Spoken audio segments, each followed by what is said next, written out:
জিয়া রহমান বঙ্গবন্ধুকে হত্যা করে স্বেচ্ছায় হত্যা করছে, খালেদা জিয়া বিরোধ হত্যা করছে, তাদের বিচারের পরে শেখ হাসিনার বিচার। শেখ হাসিনার আগে 1971 সালে গণহত্যার দায়ে জামায়াতে ইসলাম, জিয়াউর রহমান, হুসেন মোহাম্মদ এরশাদ ও খালেদা জিয়ার বিচার করতে হবে বলে মন্তব্য করেছেন সাবেক নৌমন্ত্রী শাহজাহান খান। বুধবার ঢাকার সিএমএম আদালত প্রাঙ্গণে এই কথা বলেন তিনি। শাহজাহান খান বলেন, শেখ হাসিনার যে অভিযোগের ভিত্তিতে বিচার হচ্ছে সেই অভিযোগের চেয়ে 71-এর অভিযোগ গুরুতর। 1971 সালে লাখ লাখ মানুষকে হত্যায় জামায়াত জড়িত। জিয়াউর রহমান বঙ্গবন্ধুকে হত্যাসহ 3000 সেনা কর্মকর্তা ও রাজনৈতিক ব্যক্তিকে হত্যা করেছে। এরশাদ সাহেবও হত্যা চালিয়েছে।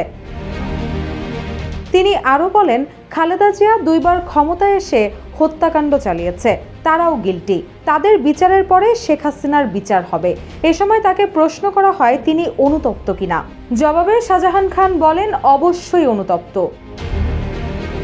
এর আগে জুলাই আন্দোলনের সময় রাজধানীর যাত্রাবাড়িতে মাদ্রাসা ছাত্র মোহাম্মদ আরিফ নিহতের মামলায় শাহজাহান খান, সাবেক মেয়র আতিকুল ইসলাম এবং নিষিদ্ধ সংগঠন ছাত্রলীগের ঢাকা বিশ্ববিদ্যালয়ের সাধারণ সম্পাদক তানভীর হাসান সৈকতের 7 দিনের রিমান্ড চেয়ে আবেদন করেন মামলার তদন্ত কর্মকর্তা যাত্রাবাড়ি থানার সাব ইন্সপেক্টর মাহমুদুল হাসান।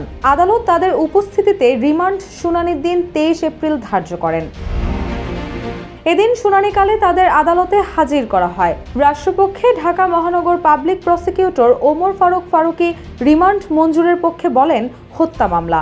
এরা আন্দোলনের সময় শেখ হাসিনাকে সহযোগিতা করেছে, আন্দোলন দমাতে যা যা করার করেছে।